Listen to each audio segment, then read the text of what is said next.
now. You said you were ready to go, so I wasn't on the screen. And we are ready to go. In fact, we are live on my side.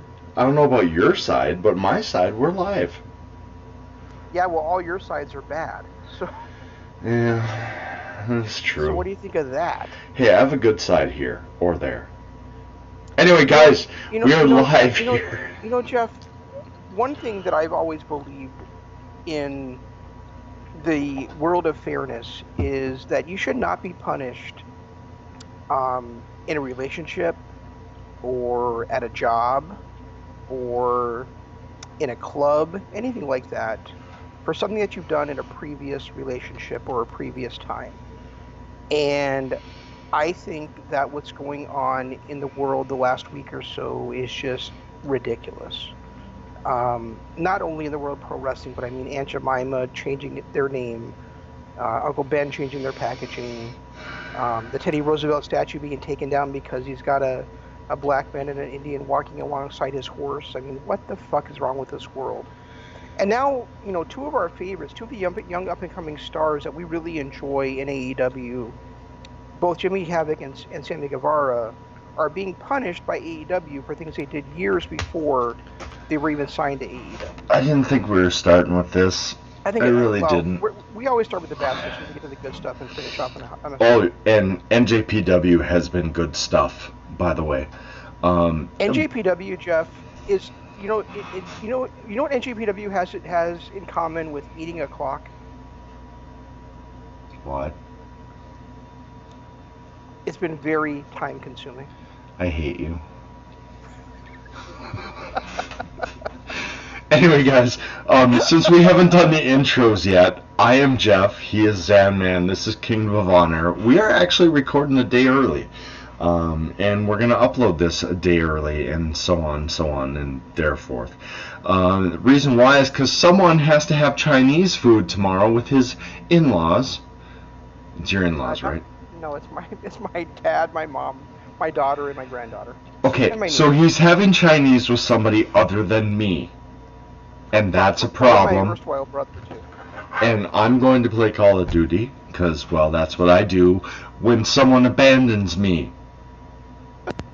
on a Tuesday night when we should be doing shows. But regardless, I'll probably end up playing The Last of Us Part 2 tonight after we get off the air. So. Dude, that's a great game. I just finished it. Amazing. You did not finish the second one of them? Yeah, I did. It just came out on Friday. How'd you finish it already? No. Okay, so I played the first one. Okay, whichever one is on PS Now, that's the one I played. Okay, yeah, it's a great I thought game. it was... The second one came out on Friday. Okay, so I'm not going to play that for a while, but the first one was amazing. Anyway... You know, I actually think there's a way that we can share each other's PlayStation accounts somehow. You can't. We tried. I tried with somebody else. We can do, like, I can log on to his PS Plus. He can log on to mine. We've got them shared. Because whenever we play Call of Duty, we're logged on at the same time. You're cheating on me? No. Who gave you your PS4? People. People named. Do you know how many hours I've logged on this PS4 when you said it was almost dead, by the way? Call of Duty alone, I've logged 1,000 hours, at least. Well, no, it was the HDMI port was going wonky on me, and I just didn't know how long that was going to last. But the system itself, I didn't think I thought it had plenty of years left in it. Well, the HDMI port is still cool. I didn't want to spend the time or do it myself to replace the HDMI port. So. Oh, and by the way, you and your wife, I still love you both for giving that to me as a birthday gift. Greatest gift I've ever had. Plain and simple.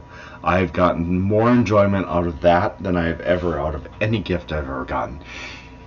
Anyway. That is very good. That is a very nice thing to hear, Jeff. I'm really glad of that. Oh, it's true. I mean, between DVD watching, because I don't have DVDs. I do everything streaming, digital. Which is why I do... What are you listening to? Me?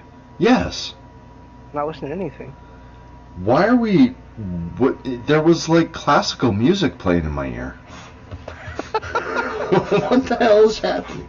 All right, guys, this is going to be a fucked up show. We can tell already. I think maybe Kilgrave got into your head for a second. Guys, this is going to be a fucked up show. We can tell already. But anyway, Shayden touched on something, and I was worried about talking about it because I don't want to get to a point where I'm defending or villainizing or any of that stuff. I would love to be able to take everything that is going on in the world at a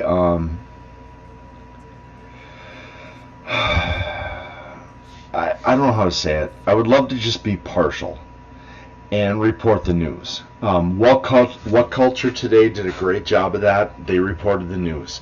Other websites I've seen, they reported what is out there. To be honest, I'm always a person that will try to see the best in everything, even though I'm a negative prick. I know, I get it. I don't understand either, but when negative prick, does that mean it goes backwards into you? Sometimes. Sometimes it wraps around. We're not talking about that right now. We're talking about... Anyway. What's going on right now, to me, is more of a reaction than reality. And what I mean by that is we've gotten to a point in this world, and a lot of it is because of the fact that with coronavirus and quarantine and so on, we're fucking bored.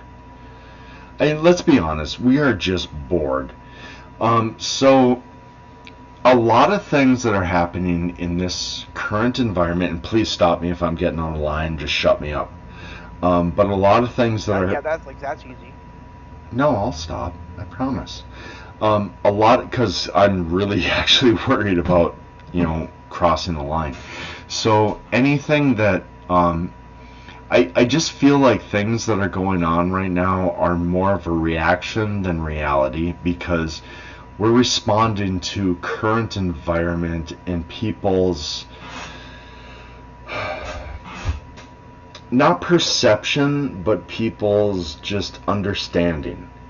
People are bored. They're looking for things to complain about. They're looking for things to spark interest. And I seriously feel, after reading all the allegations, and believe me, sexual assault, rape, whatever you want to complain about, feel free, do it. I applaud you for reaching out when you're scared and when things haven't gone your way and you're upset, you're messed up, whatever. Reach out, tell people, tell your story, be brave, and do it. I will 100% applaud that. The one thing I won't applaud is people taking advantage of a situation. There are some serious accusations right now that are going out there. There are some that are true.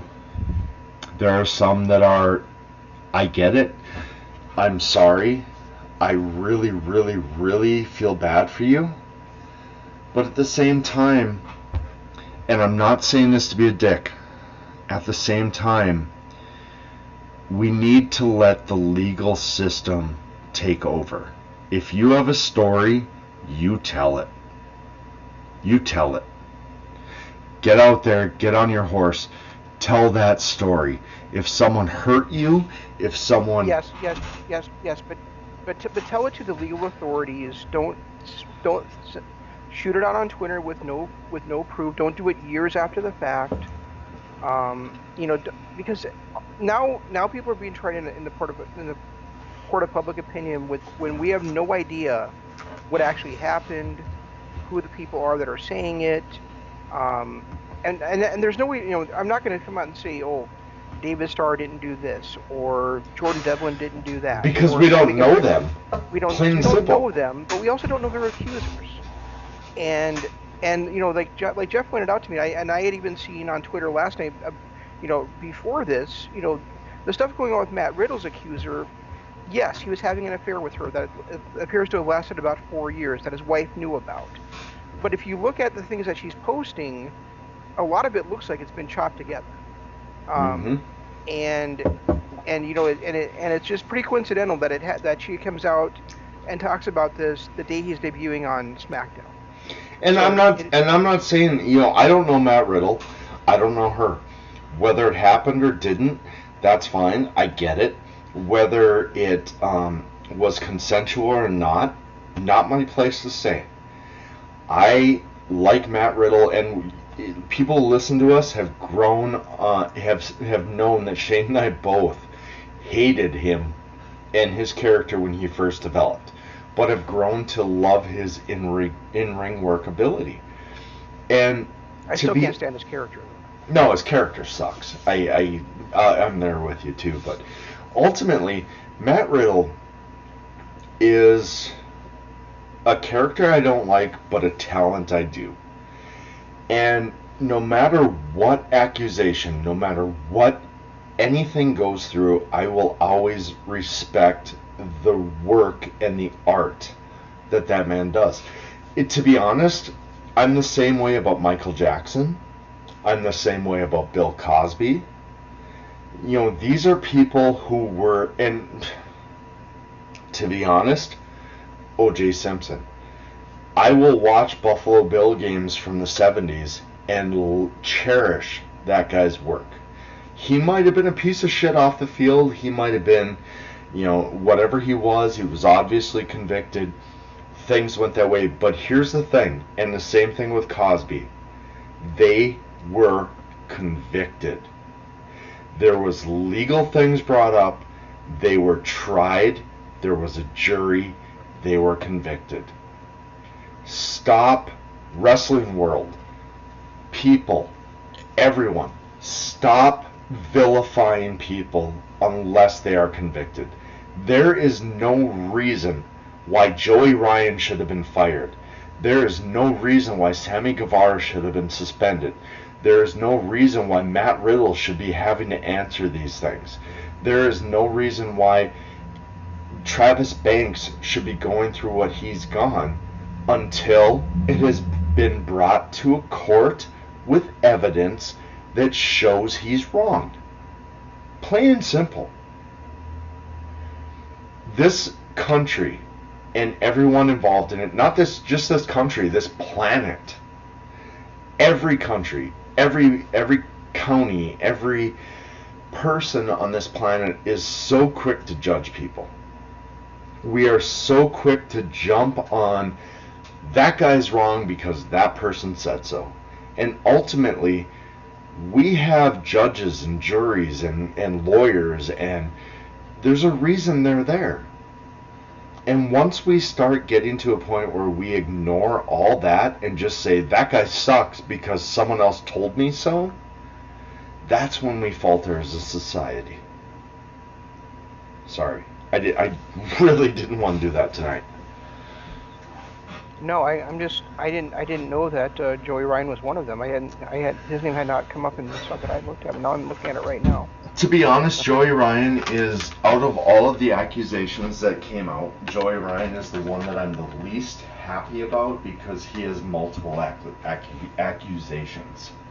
The rest of them, it's like one or two people, and those could be, and when you read some of the information about him, especially Travis Banks and Matt Riddle, it's a one-off. Didn't happen before. There was never an accusation before, but Joey Ryan's got multiple. So he's one of those guys where I'm a little bit more concerned about, but I can also see how all it happened with his character. Yeah, I can too, and and that's the thing is, like, I read these accusations, and now you mentioned Joey Ryan. I mean, not that I ever thought this of the guy, but David Starr kind of, now that I think, he kind of looks like a date rapist. It doesn't mean that he is. Oh, he does. Especially when he had that mustache. Exactly. My only thing is, when you look at David Starr, he's had one accusation. It was damning, yes. It was horrible, yes. Yeah, he had one accusation, but then the person that accused him also said that other women have had the same type of relationship with him, and he's come out and said, yeah, I'm not a saint, I'm bad at, I can be emotionally abusive or whatever he said, Well, he said but I'm not a predator. he said when he was younger he could be emotionally abusive, and I'm not trying to defend David Starr by all means, and please don't take it that way. I'm just going off the facts I have presented to me at this time, and what I have read, and what I've seen is with David Starr, with Travis Banks, with all these other people. I don't see that manipulation that people are claiming. Like, when I read the Travis Banks account and everything that was going on there, what I saw was a guy who was maybe drinking, maybe not, who knows.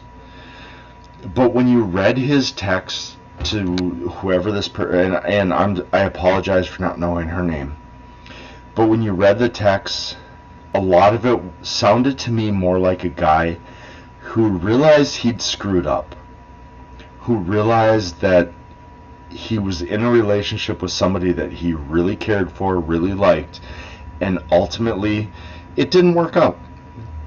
I've been in those relationships. I've been that guy. I have been on the other end. There's times I'm doing that same thing to women, going, why? Why don't you want to be with me? I hate you for what you did to me, blah, blah, blah. It happens. A lot of it is because, as much as we're in this situation and in this life and in whatever we are in, where people are so sensitive and protecting everybody's rights, we are also in this environment where it's really, really mandated on people and really pumped up that you fight for what you believe in. So a guy who loses a woman, or a woman who loses a man, it goes both ways, because believe me, I've been on both sides.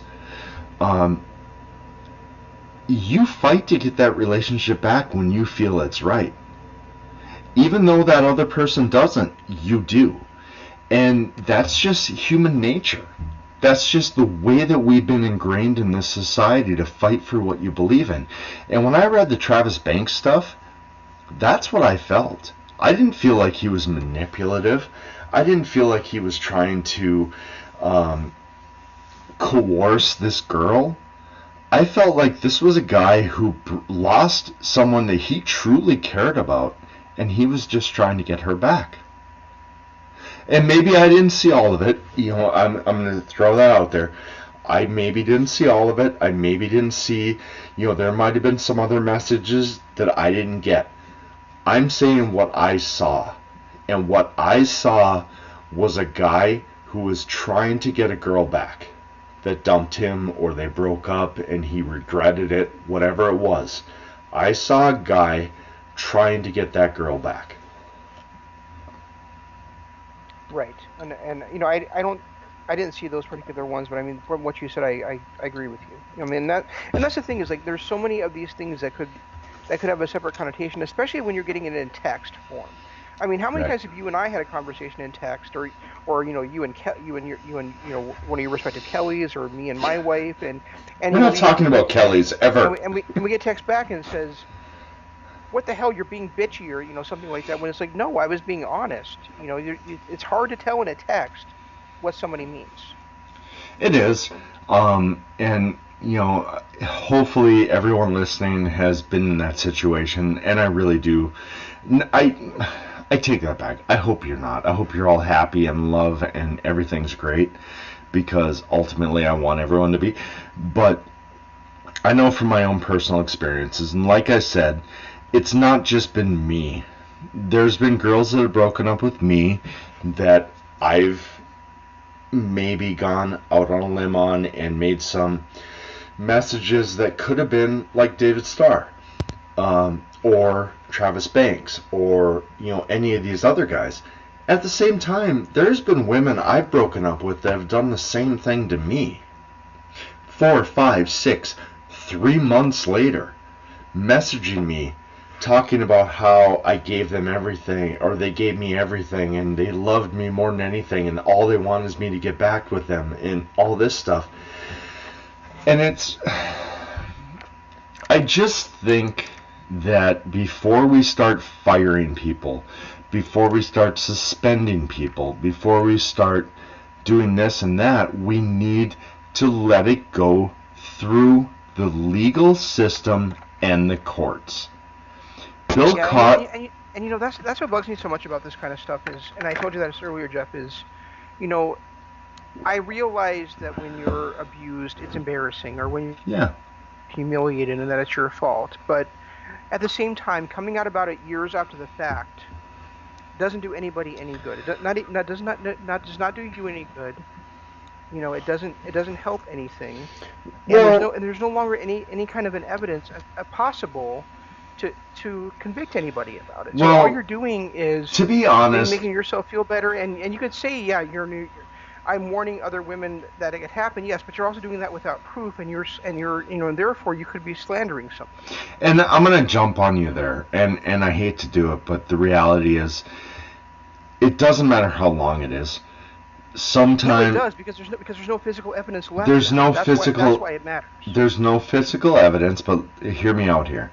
1, it helps you as the victim. 2, Bill Cosby proved that wrong. How many people came out about Bill Cosby from the 80s, 70s that were admissible? If there is proof, there is proof. And a good attorney, a good detective, a good PI, private investigator, will find it. I just think what I'm upset about is people like David Starr, who has been blackballed.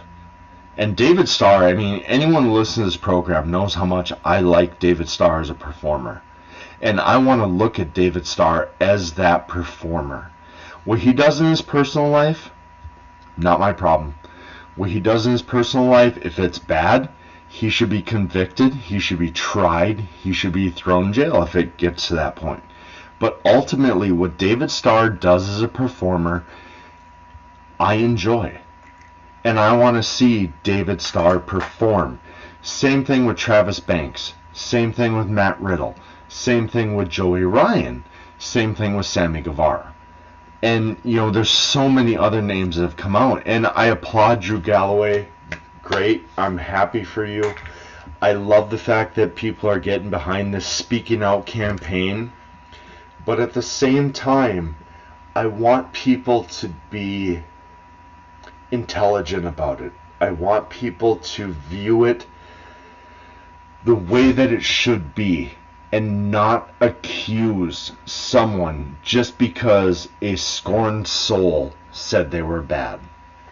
Do you know how many scorned souls have said I'm bad? Do you know how many other people have said I'm great? It's the same concept.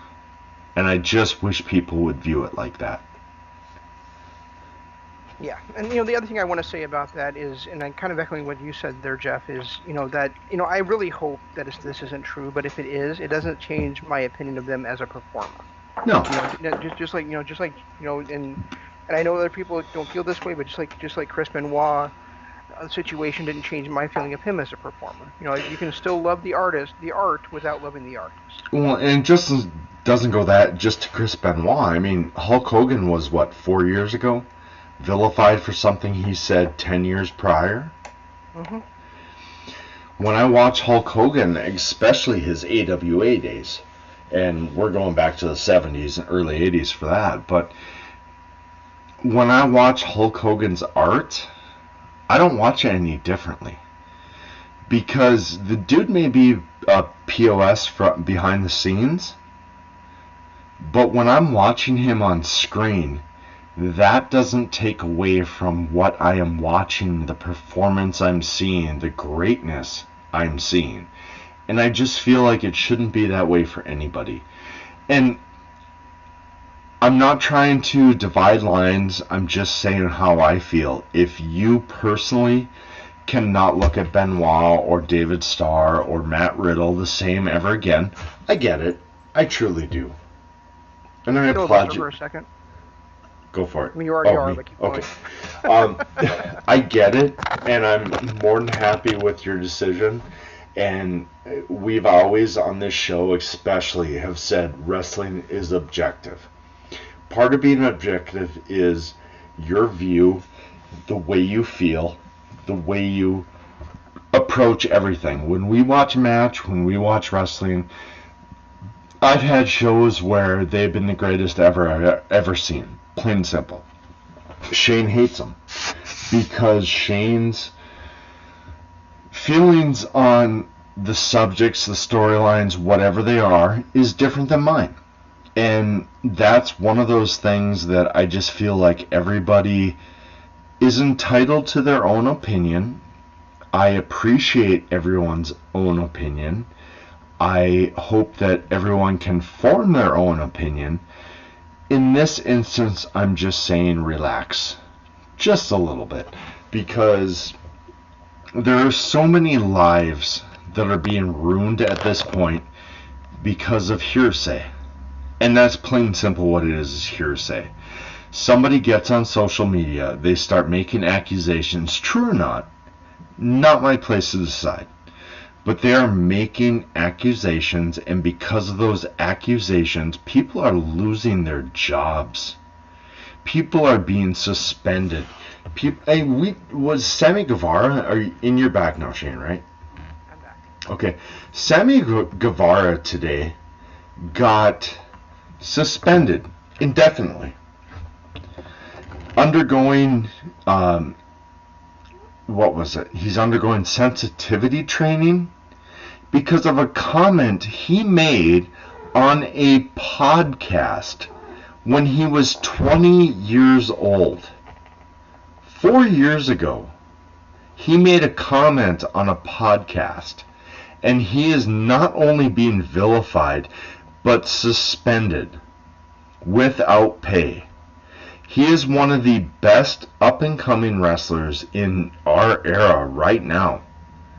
We've got guys that are great. We've got Okada, we've got Naito, we've got Ospreay, but Sammy is one of those up-and-coming, a lot of people haven't heard of, but he is going to be amazing someday and probably be the face of this industry.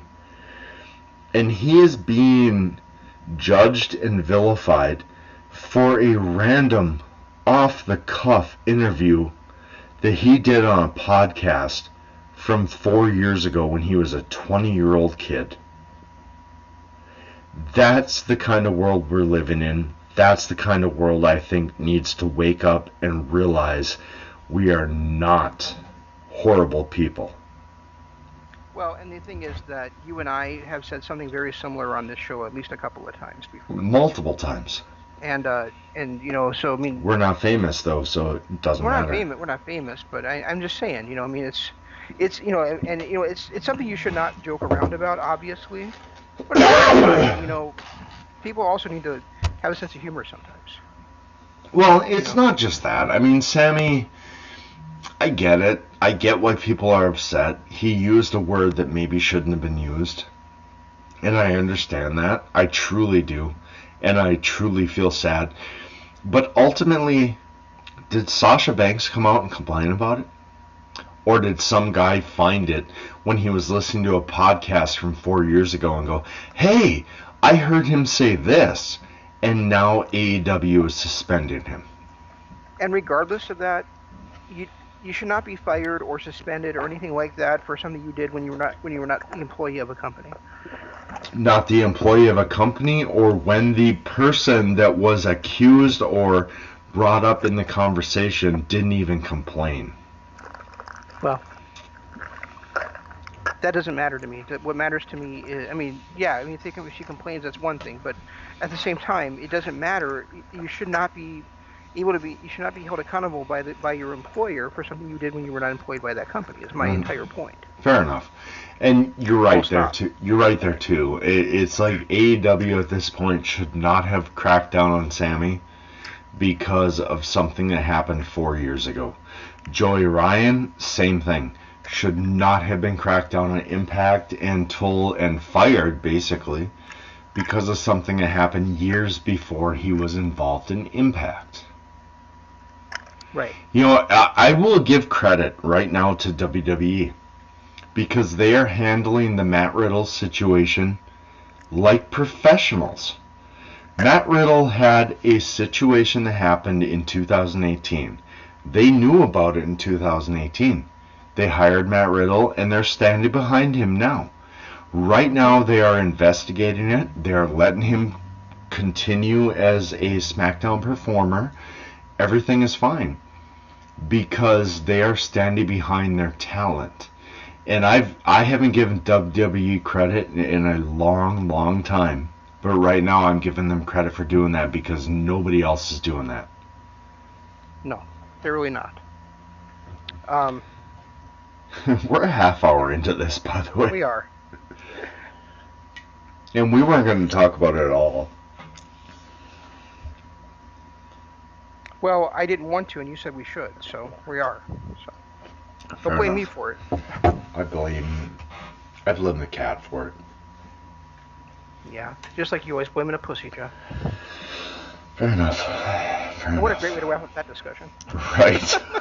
I was just thinking that. It's like, oh, you could have chose a different word. I could have, but it wouldn't have been as funny. That's a good point. Anyway, on to real wrestling and positivity because there is so much of it right now. NJPW is back, baby. I gotta tell you, Jeff, as much as we've been enjoying the wrestling that's been going on, and we've talked about how great other stuff we've watched is in AEW and Ring of Honor, I gotta tell you that two of my favorite matches from this entire year happened during the New Japan Cup. I got so far, three. The first round, I've got Ishii versus Desperado. Yep. And I've got, as maybe my favorite match of the year, full stop, Yuji Nagata's incredible upset of Minoru Suzuki. You can't sleep on Takashi versus Homa either. Yeah, I can because I don't like Homa. It was a great match. It was. I mean, it was a great match. It was something that made me look at that and go, wow. So I can see what people like in Homa, but I mean, Takahashi carried him to a fantastic match. Oh, he did. I loved so much Suzuki versus Nagata. That was amazing. I actually jumped off of my chair when Nagata pinned Suzuki. I did too.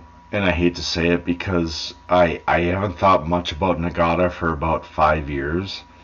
But watching him pin Suzuki was one of those moments where I was like, holy shit, what did I just see? Mm-hmm. You don't get those much in wrestling. A lot of times... when we were sat here talking a week ago about how the finals of that bracket might end up being Suzuki versus Okada. Right. Suzuki's gone in the first round, and there was a couple of chances Okada might have been gone in the first round. Yeah, there was, which pissed me off because it was Gato. Yeah, but that was a pretty darn fun match, too. It was, and it was one of those, it was that match we've been looking for over a year. Because we wanted to see Gato get his comeuppance like a year ago. Yep. So the fact that we actually got to see it was really, really fun. Yeah. And the fact that they found a way to do a callback in a match that really shouldn't have been anything, too clever or epic was great. True. Very true. Yeah. Very true. But one thing I do want to say is there are people that I did not miss there, and I would have said Suzuki was one of them until that fantastic match against Nagata. I didn't miss Honma. I didn't miss Taichi, and I sure as fuck didn't miss Toriano. And as much as the crowd is into him when he's performing, and as ridiculous as we think his act is, his act does not work at all with no crowd out there. No, at all. It doesn't. At all. I was very disappointed in that match, and I told you ahead of time I did not want to talk about it. I wanted to pretend it did not exist, and yet you brought it up. You dick.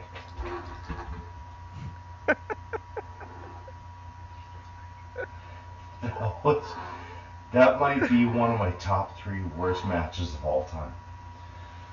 What the fuck did we watch? Seriously. Battle of Low Blows. It wasn't even that. It was the first 4 minutes was just them doing dumb stuff. What else did you expect from Jado and Yano? No, I didn't expect anything from them. The fact that we actually had a match with them is what pisses me off. Yeah, I know. I know. It's ridiculous. Jado retired, 4 years, 5 years ago? Literally retired? Well, other than he's still been teaming up with Gato. Right, here and there. Kind of like managers do sometimes. Yeah. But he should not be in a ring in a New Japan Cup. Toru Yano should not be in a ring. But if he was going to be, at least it wasn't against a real town. It was against fucking Yano. Good point. Yeah, I can't disagree with that. That's a good point. Still, Toru Yano should not be in a New Japan Cup or G1 especially. Neither should Gato. Or God Jado. damn it, Rhaegar. Get out of there. You're fighting with the dog, I'm fighting with the cat right now. I locked the gate, but I didn't realize that the gate was that he was in the kitchen when I locked the gate. So. She sees flashing light on my... Get that chicken bone out of your mouth now. You kill yourself, dumbass. Oh, memories of Rhaegar.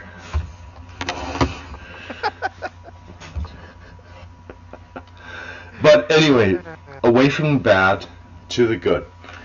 That match sucked. I will never remember it.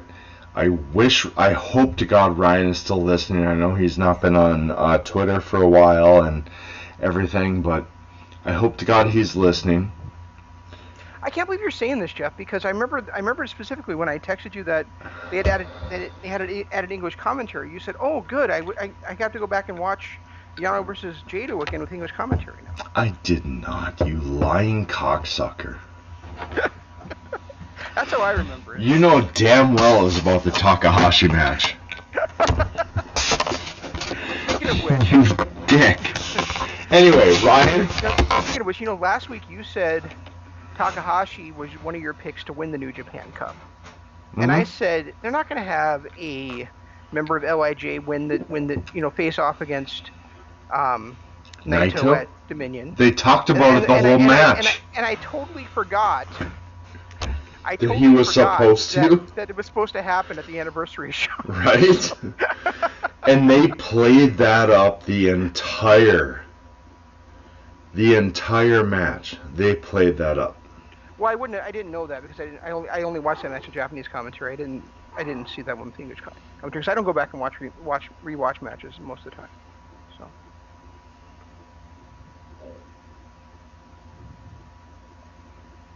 Are you there? I am. Did I lose you? I was waiting for you to say more words. No, that's pretty much all I had to say. Damn it!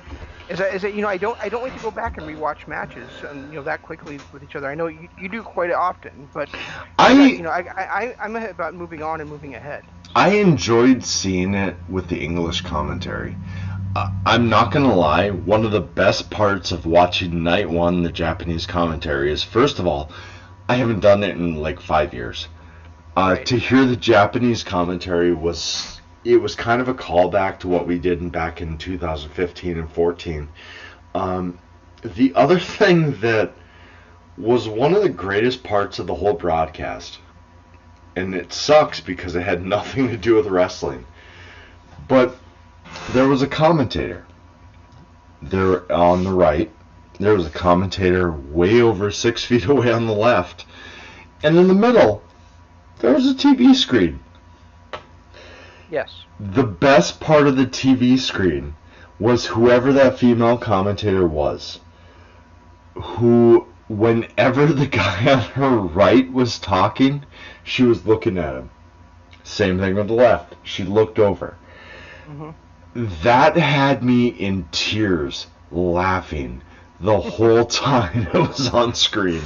That was one of the best things I've ever seen, period. I don't care what the rest of anything happens in New Japan Cup. Funniest thing I've ever seen. Funniest thing I have ever seen. That was amazing.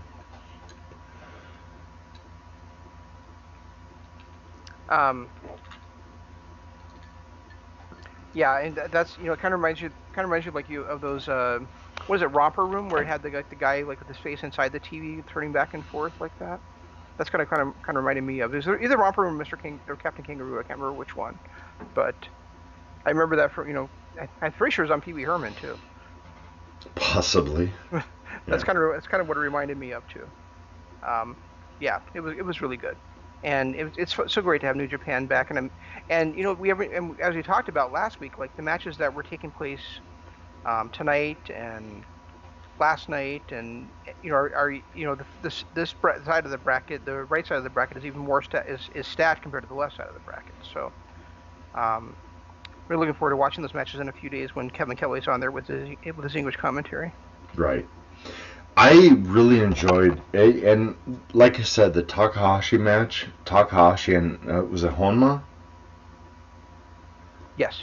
Oh, that was the one match out of night one I had to go back and watch an English commentary because I thought that match was amazing in Japanese, but here Kevin Kelly's just explanation of everything, I felt added to it, and it might be just because I'm a little rusty on my Japanese. You know how that's second, third, fourth, fifth, 300th language for me. Oh, come on. Seriously? You're gonna do me like that? Wow! Seriously, silence. Anyway, I loved the fact do you like what?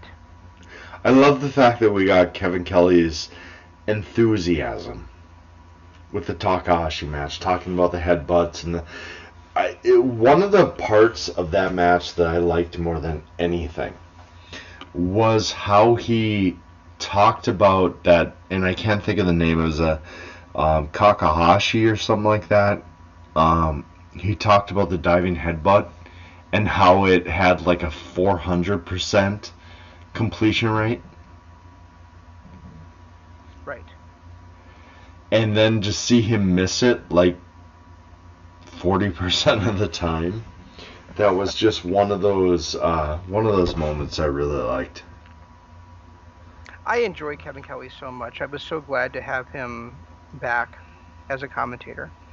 He's right up there with I've said before on the show that when Ring of Honor announced him as their big special surprise to be their new play-by-play guy, I kind of went wah wah. But after hearing him over the years, he's just so good at what he does. Yeah, and he's I know that people are gonna call this blasphemy, but to me he's better than Jim Ross. Hell yeah! I've got him. Probably in my fandom, I've got Vince McMahon, Tony Schiavone, and Kevin Kelly. And those are my three favorite. And Joey Styles has got to be up there too. But it depends on the promotion. Like I will always give Vince. That's hard. Because for me, it's a crossover. Vince or Gorilla Monsoon for WWE. Tony Schiavone, by far, WCW. Joey Styles, ECW. And Kevin Kelly is my guy regardless Ring of Honor or New Japan. Yep. My second for New Japan, and definitely Lucha, is Matt Styles. Striker. Someone. Matt someone.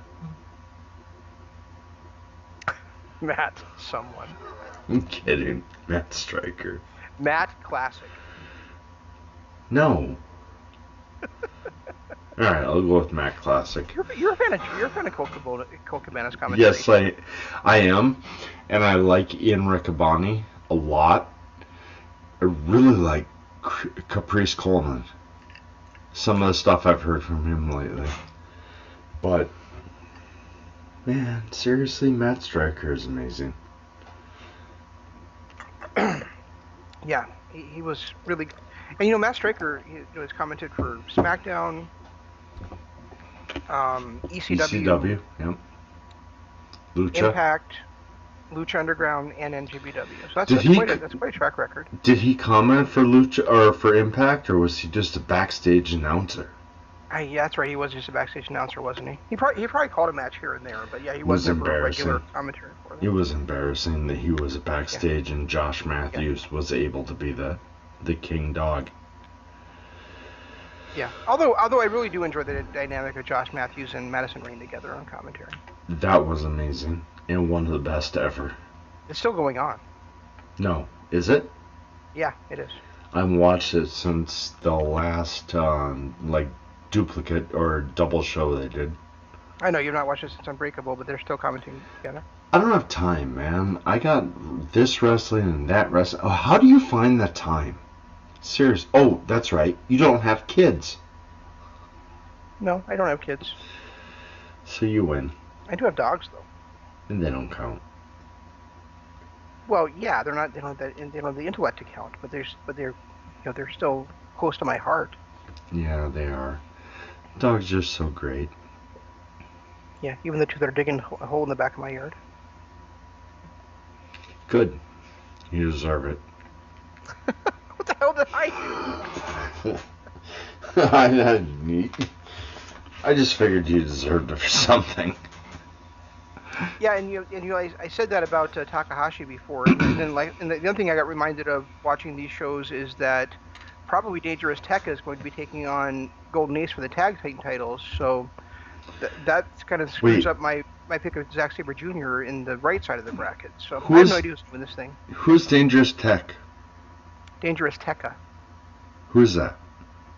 Zack Sabre Jr. and Taichi. No! I haven't seen the second side of the bracket, so I'm not going to come right now after seeing side one.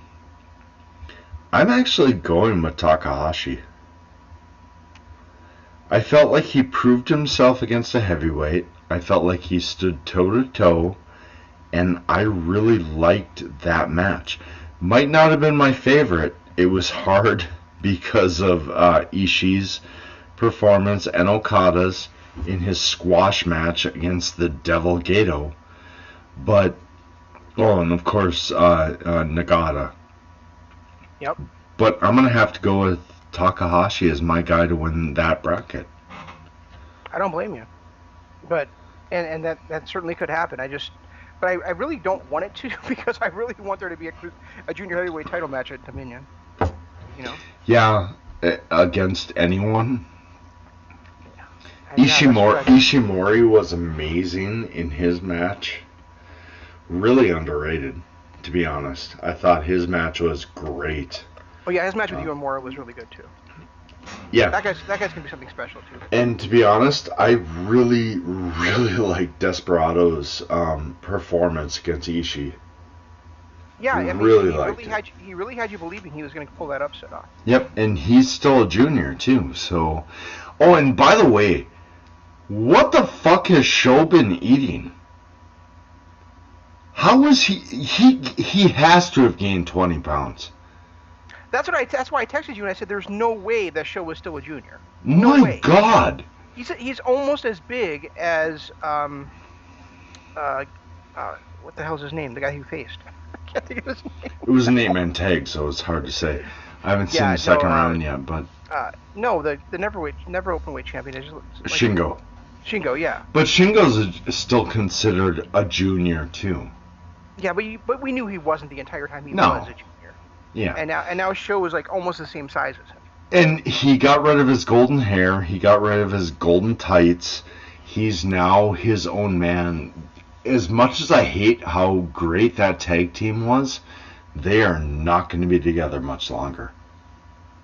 Well, they're going to have to be until they find another junior team. Well, I suppose Despy and Count of Mark take the belts back. They don't care about the junior heavyweights at this point.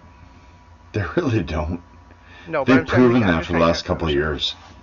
No, but I'm just trying to think of what other junior heavyweight teams there are, and I guess really the only other one that I can think of at the moment is Desperado and Kanemaru. Well, and El Fantasmo and Taiji. El Fantasmo and who? Taiji Ishimori? Yeah. That's right. That was a great match too, by the way. But the British guys aren't able to come into the country right now, it seems like, and I don't know about Robbie Eagles either. So I mean, the Birds of Prey are probably out of the question right now. Well, pretty much Australia has been shut down. Kevin Kelly kind of said that because Gino's not there, Jay White's not there. They even said that second round was altered by the fact that Jay White couldn't be there. The main event on night 2. It's just too bad that Bad Luck Fale wasn't around. Yeah, of course. Night 2 actually was supposed to be the main event, was supposed to be Okada and Jay White. Mm-hmm. And they had scrapped it for Okada and Gato because of Jay White's travel restrictions. But ultimately... I'm actually surprised that God is over there right now. Are they? I think weren't they on that return to... Not one or two. I thought they were on that Come Together show. Did you not watch that show? I haven't watched that, no. Oh, okay.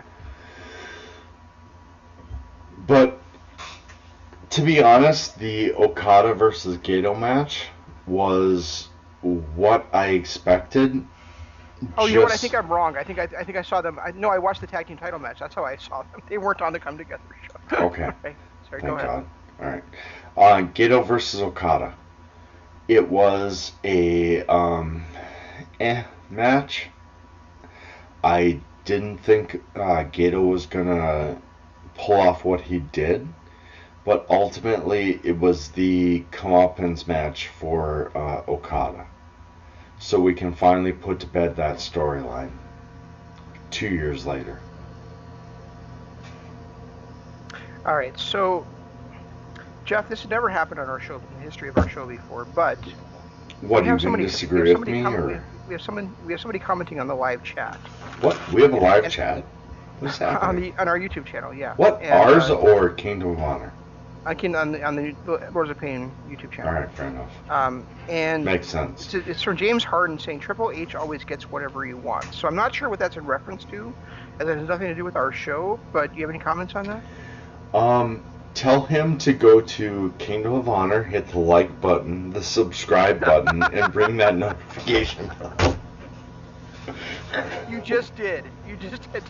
Oh, okay.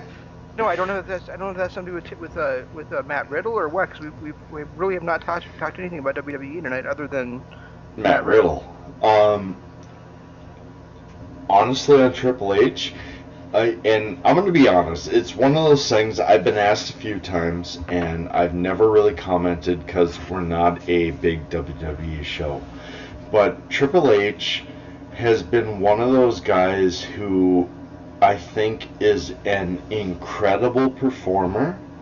I think from the time I started watching him in early '94, has grown immensely. Do I think he's a politic guy? Of course. His best friend was Shawn Michaels. It was all about politics. But that's not my place to comprehend. My place is to watch the art. And from the art, I cannot think of anybody over the last, well, in the 90s, other than maybe Steve Austin, who was better than Triple H. Triple H is one of the greatest performers of all time, no question. Oh, absolutely, especially after 2001. McMahon-Helmsley era is one of my favorites. The stuff he did with Legacy is amazing. I know people... In 2000, his year of 2000 is one of the greatest professional wrestling years anybody has ever had.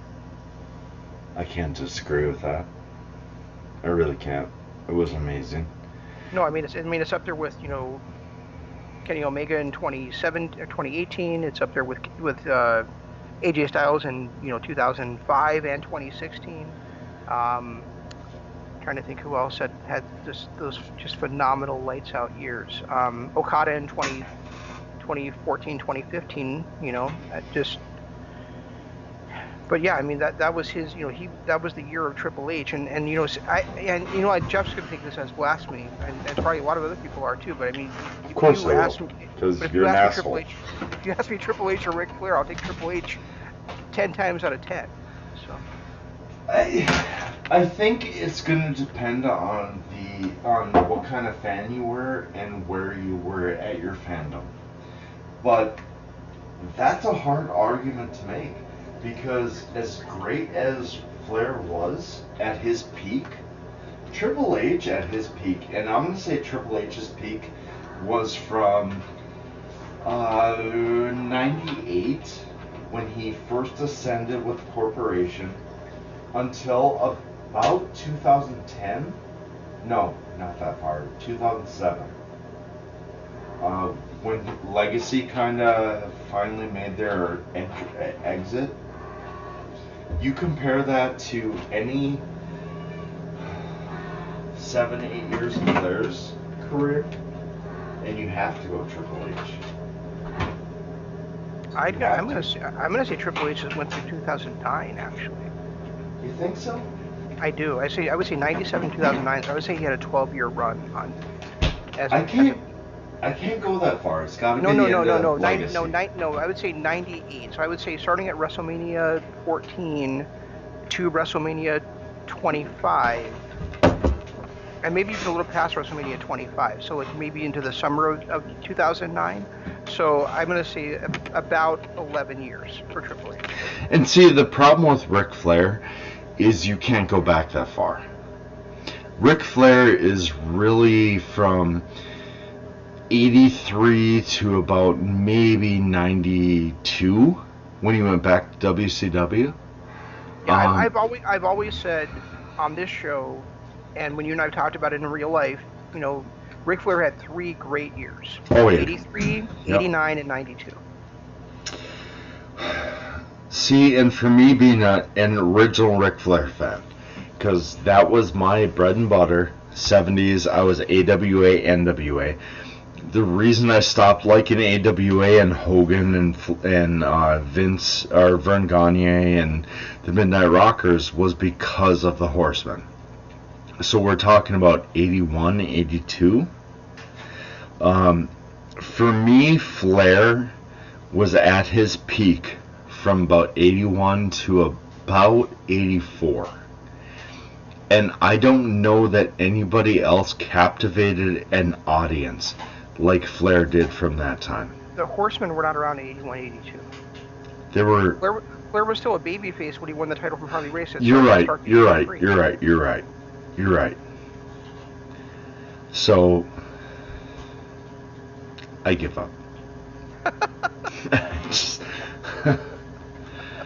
Whatever the Horsemen were, there was about a 4-year stretch where I didn't give a shit about anything else but the Horsemen. You're probably talking like 83 to 87. 83 to, yeah. And then Savage in 88 captivated me and I was done. Yeah. So, anyway, that's where I'm at with Triple H. So, anyway, as far as I was getting whatever he wants, I mean, that I have no idea if that's true or not. But who cares? That is what it is. None of it matters to us. Oh, the other big story in wrestling this week, Jeff, is that The Undertaker announced his tentative retirement, and to which I say, who cares? He should have retired after WrestleMania 28. To what I say is, again? Well, he's never actually made an official announcement about it before. Yeah. But I still say it's 8 years too late. I think when he lost to when he lost to Lesnar, Nope, he shouldn't have lost to Lesnar. He should have lost before that. So it's not when he lost to Lesnar, because that didn't happen. If Jado versus Yano didn't happen, then Lesnar beating Undertaker didn't happen. No, Jado versus Yano happened. Doesn't matter that I think it's Crazy Steve versus Vampiro. It still happened, and it sucked. It was horrible. Horrible. Terrible. Bad. Terrible, I'll tell you. Terrible. Oh my God, it was awful. Please watch it because we love New Japan and we want to see the ratings go up so we can get more. But it was terrible. Oh, we're gonna get New Japan. We're gonna get more New Japan no matter what. So Right, that's just the way it is. That's just the way it is. Fine then. Fuck you. Don't watch. It was bad. All right. So tell everybody where they can listen to us at, Jeff. Wait, what? Tell everybody where they can listen to us at. I don't want Plug to. the shit. I really don't want to. All right. That's all we've got. Can't we talk more? Let's talk more. No, let's not. All right, fine. Guys, Patreon. You're drunk enough as it is. No, I'm not. I got a good hour left in me. Anyway, guys, Patreon. Patreon.com/Kingdom of Honor. Please go there. Please like it. Please subscribe. That helps us bring you wrestling content throughout the year because you can donate to us and we turn that into more wrestling content. We give you exclusive stuff. We give you YouTube videos. We give you Patreon exclusive stuff. And right now, we're talking about Macho Man. We're doing it Monday or Tuesday? Maybe. I hate you. So we're gonna do that. I'll try to get some more Macho Man in this week. I can't guarantee it. Well, I hope you do because we're not doing YouTube exclusive, so we're gonna do Macho Man, a Desert Island series. Macho Man. I want to be a Macho Man. I hate you. That'll be next week. We're gonna do exclusive for Kingdom of Honor Patreon.com/Kingdom of Honor. Also, if you're listening on YouTube, we appreciate it. Give us a like, hit the subscribe button, ring the notification bell. There's two of us. We are on Kingdom of Honor, YouTube.com/Kingdom of Honor, and also on YouTube.com/LOP Radio. Hit either of the like buttons, subscribe buttons, ring the notification bell. Great for us. Ding dong. And also our Twitters. I am at RegiCoop. He is at Zanman LOP. Use the hashtag DAD and the hashtag KOH. You'll be able to find us faster, and I use those hashtags every chance I get. And so does Shane. So, yeah, there's that.